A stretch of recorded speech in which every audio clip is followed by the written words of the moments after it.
पिछली कक्षा में हमने प्रेजेंट इंडेफिनिट टेंस के अफर्मेटिव सेंटेंस पढ़ाए थे, है ना। आज हम तुम्हें निगेटिव सेंटेंस पढ़ाएंगे। कौन से सेंटेंस पढ़ाएंगे? निगेटिव सेंटेंस क्या होते हैं? जिन वाक्यों में नहीं का प्रयोग होता है ना। अफर्मेटिव और पॉजिटिव सेंटेंस में नहीं का प्रयोग नहीं होता था, लेकिन निगेटिव सेंटेंस में नहीं का प्रयोग होता है। और प्रेजेंट इंडेफिनिट टेंस की पहचान क्या है? जिन वाक्यों के अंत में ता है, ती है, ते है, ताहू आदि शब्द आते हैं, है ना। तो इसी तरह के वाक्यों में हम नहीं लगाएंगे। जैसे वह स्कूल नहीं जाता है ना। अभी तक सेंटेंस क्या होता था? वह स्कूल जाता है। अब इसमें नहीं का प्रयोग शुरू हो गया, तो ये बन गया निगेटिव सेंटेंस। क्लियर हो गया? अब हम सीखेंगे कि निगेटिव सेंटेंस को कैसे ट्रांसलेशन करेंगे, है ना। तो सबसे पहले निगेटिव सेंटेंस हो या पॉजिटिव सेंटेंस हो, सबसे पहले हम क्या लिखते हैं? सब्जेक्ट। क्या लिखते हैं? सब्जेक्ट। ये नियम है, इसका रूल दिखा रहे हैं इसका। सब्जेक्ट प्लस डू या फिर does, non plus non plus verb की फर्स्ट फॉर्म प्लस ऑब्जेक्ट।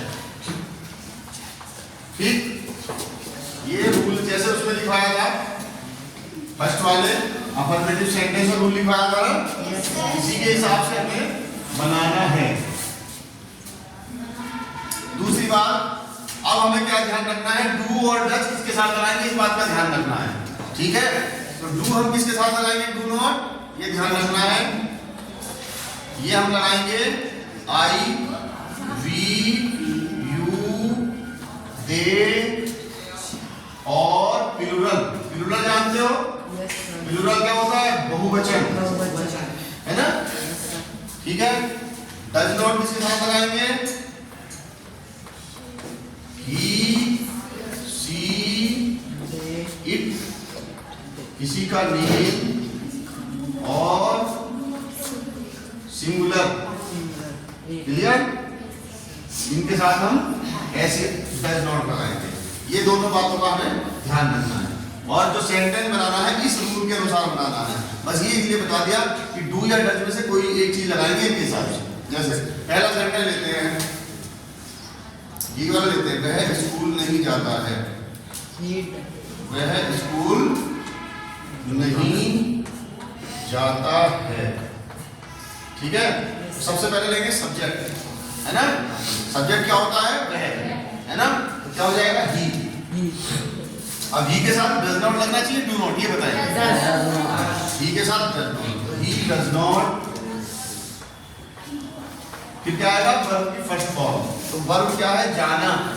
जाता है तो जाना है, तो जाने में क्या होता है? गो, टू स्कूल। ऑब्जेक्ट क्या है? To school. समझ में आया? इसी तरह से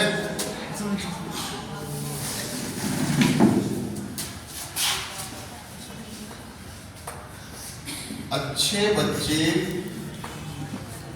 शोर नहीं मचाते हैं। शोर नहीं मचाते हैं। ठीक है, तो अच्छे बच्चे, सब्जेक्ट क्या हो गया? अच्छे बच्चे।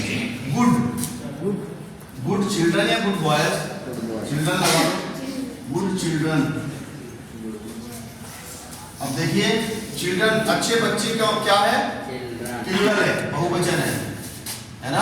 अच्छे बच्चे इसका मतलब ज्यादा होते हैं। बच्चा होता तो सिंगुलर होता, तो डज नॉट लगता, लेकिन ये बहुवचन है। अच्छे बच्चे, बहुत सारे बच्चे हो सकते हैं। गुड चिल्ड्रन डू नॉट शोर मचाना, मेक ए नॉइस, ये होती है शोर मचाने की। मेक ए नॉइस, नॉइस माने हल्ला होगा। ठीक है, तीसरा सेंटेंस,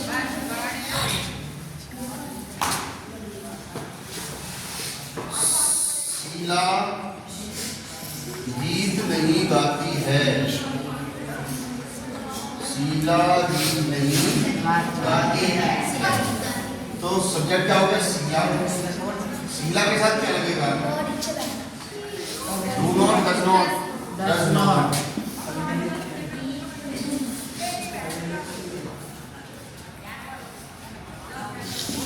शीला डज नॉट गीत गाना सिंग ए सॉन्ग। ठीक है। नंबर 4 हम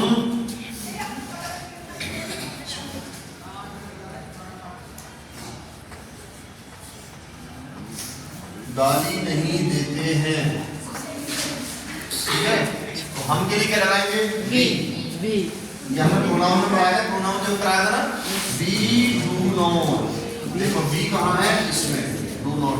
वी डू नॉट एब्यूज, गाली देने को बोलते हैं एब्यूज। ठीक है।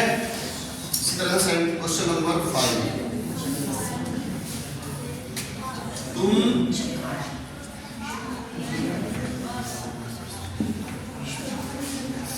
हमें नहीं पढ़ाते हो। यू, उनकी क्या हो गई? यू। पढ़ाना डू नॉट,